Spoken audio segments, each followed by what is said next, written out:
Hey guys, so how's everybody doing? I hope everyone's doing well. Hope everyone's having a good Memorial Day weekend. And with that said, we want to thank all of our veterans out there and what they have done for the country. Um, Super Pro 81, but I guess you've seen that there in the intro. I pulled it off the shelf, wiped the dust off of it. I actually have an 80 as well, and there's video on the channel of both of them running, just doing some test cuts. Uh, Both saws, for some reason, when they get hot, the ignition goes to falling on its face. So in a future video, once I get a couple of these, like the Johnsonite done and Simple Man's 359 done, we're going to get into some Mac stuff and maybe some more home light stuff, and there's some touch-up work on a few of the farmer techs I need to get into, but nothing serious. But these old saws are just really, really fun to tinker with. And just think, if I went into this, which I probably won't, but the Super Pro 80, it needs completely disassembled. It just looks really rough, but it pulls like a damn train and a piece of wood. And so does this one. It's just not near as fast as the 80, and this one has the single jet carb, and that's a lot of the reason. I think the 80 has a different muffler on it as well. But back to the saw. Both saws, when they get hot, the ignition will go to breaking up on them at idle, and it's probably just points needing filed. I did clean the points on each one to get it running. I think one of them I actually had to put a condenser on, if not both, but points ignition sucks for performance. I'll argue it with anyone. I've already got the electronic ignition modules here to put in both saws, so maybe one evening we'll go into this one and put the electronic ignition chip in it. Maybe go into the muffler. I think it's got that reed valve muffler. Maybe do a little bit of something with it. It's still going to be a little rich up top just because of that carb, but see if we can make it a little funner of a saw to run. I do have an adjustable carb here, but it's one of those, there's something stopped up in the low jet circuitry, and I've never been able to get it to pull fuel on its own.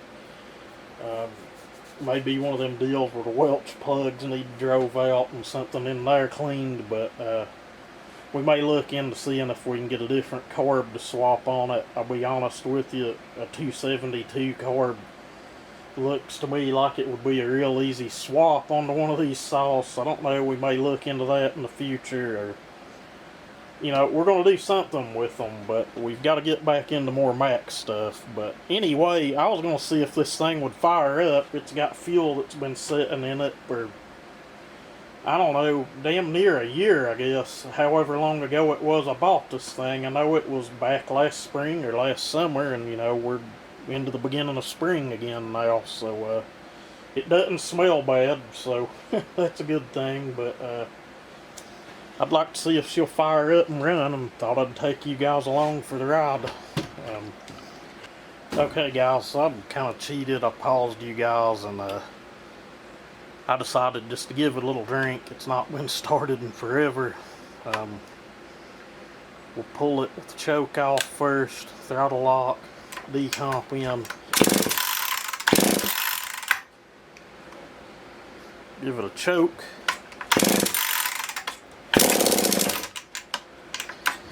It probably wouldn't have started that easy without giving it the drink of fuel.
Guys, that sounds like America.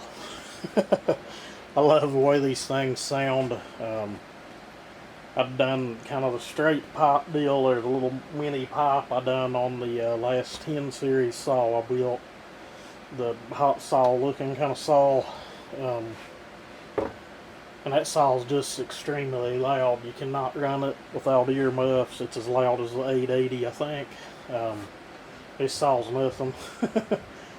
But I love the way these sound with the stock muffler on them better.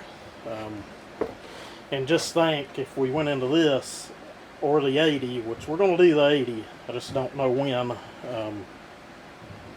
Both saws still have killer compression.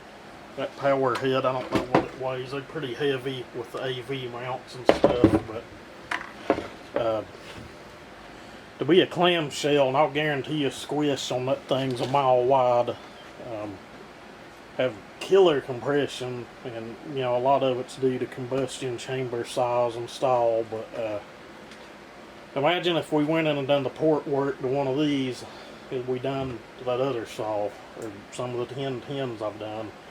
Technically that one's a 1010, the serial number says it's a 1010, but we kind of done a big bore swap on it, which is really easy to do. I could honestly pull the engine out of this and put into a Pro Mac 1010, seal off the decomp hole, and no one that, not many people, I'm not going to say nobody, I would know the difference, or if I seen one I'd know the difference, but not many people would know the difference in it, and it'd be one really, really lightweight, powerful ass saw. Like I said, these are just a little bit heavier than your basic 1010. Now I do have a couple really, really nasty 1010s. One of the older ones, and then the one that we built, that it was last year about this time, I guess, or maybe in the middle of summer, that had the V-stack and stuff on it. And I ended up putting a Pro Mac 1010 tank back onto that saw. But that thing's pretty nasty. I spent a lot of time in the transfers on that thing, and if you don't have a ride angle where you can go in and change the transfer timing on a 1010, it's really, really hard to get them to rev out. You can't get enough intake timing through at them to make a dam. But once they went to the 55 style block with the, I'm going to call it updated transfers, I guess. It is a different transfer port design on a 1010, and say this engine, or a Pro Max 700 engine, which we have about a mint, really, really nice 700 I've shown on the channel as well. But if you can't tell, I really like these series of Macs. I've got a few other Macs here. I've got two 1-70s, I've got the 300, I've got the one that we called Franken Mac. I've had that thing apart so many times it's actually laying on the bench, under the bench. You can probably see it right there. And that is the cool thing about videoing with the DSLR. It gives you a lot more versatility of doing things, giving it a more cinematic look, I guess. But yeah, I've rambled on enough about Macs, I guess. I know some of you had said I built some of the strongest 1010s you'd seen. I really appreciate the hell out of that. You don't know what that means. I know there's a lot of other builders out there that's way better than I am. But the first one I done, I actually blew it up right here on the bench. Second block I put in it, it ran worse than the saw did stock, and I know because I had a stock Pro Mac 1010 sitting here to compare it against. The next two blocks, I went to getting a little better and a little better. I think I went through about half a dozen $15, $20 Mac 1010 blocks on eBay I'd bought before I figured out what I could do and what the saws didn't like. And you know, that's just, they're a completely different animal. They're not like porting a modern saw. I will say this style of this saw with the transfer ports that it has, and I wish I had two of the blocks sitting here to compare, to show you the difference. Even your Black & Decker, one's the Timber Bears and 610s and 650s. They have transfer ports identical to this, but they also have that screwed up ass Q-port exhaust port, and you can get those to run really good. I had a 605 here, but it didn't. It ran really good, but we'll just say it didn't live long under high RPMs.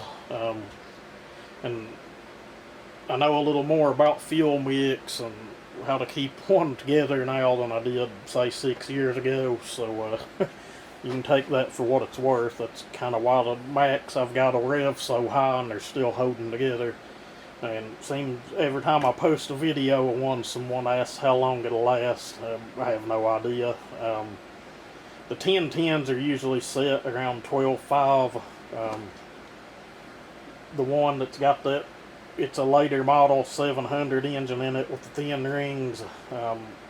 I've got it tuned. It's still blubbering at 13.6. It'll turn 14, but you know, it's 13.6 is plenty high enough for a 50-year-old saw. But I did have one here that I had set and tuned in the 14s, but I got greedy and went back into it and kind of screwed that one up. But that's part of the game. You know, we live and learn. This is what it is. There's porters out there that say they've never screwed one up. Well, they're either not human or they've either just went off what someone else has showed them and not done any experimentation on their own. I've fucked up a lot of saws here, I'm not going to lie to anyone, and that's just the truth about it and how it is. But if you guys want to see me get some more of these things out, you know, throw it in the comments. What you want to see, what you'd like to see me do with them. But honestly, this one we may do some paint touch up. The tank and stuff on it still looks really, really nice, but may do a little paint touch up, may not, may just throw some clear coat on it how it is, or may just leave it the hell alone and put electronic ignition on it and be done with it. But even my wife had said a few days ago, said you need to get the McCullochs back out and get them on your channel more, and you need to run them more. And I totally agree. They've been sitting collecting dust too long. But anyway, sorry about rambling so long. I just, you know, I really like these old Macs. They're a cool old saw. This is probably my most valuable one, I guess. Probably worth more than any of them out of the bunch. The price of saws now are just ridiculous. But we'd love to find a 105 or a 125, but guys, I ain't paying $3,000 for no power saw. Not in this lifetime anyway. But anyway, I've rambled enough. Again, thanks to all the veterans out there. Everybody be safe and have a great Memorial Day weekend.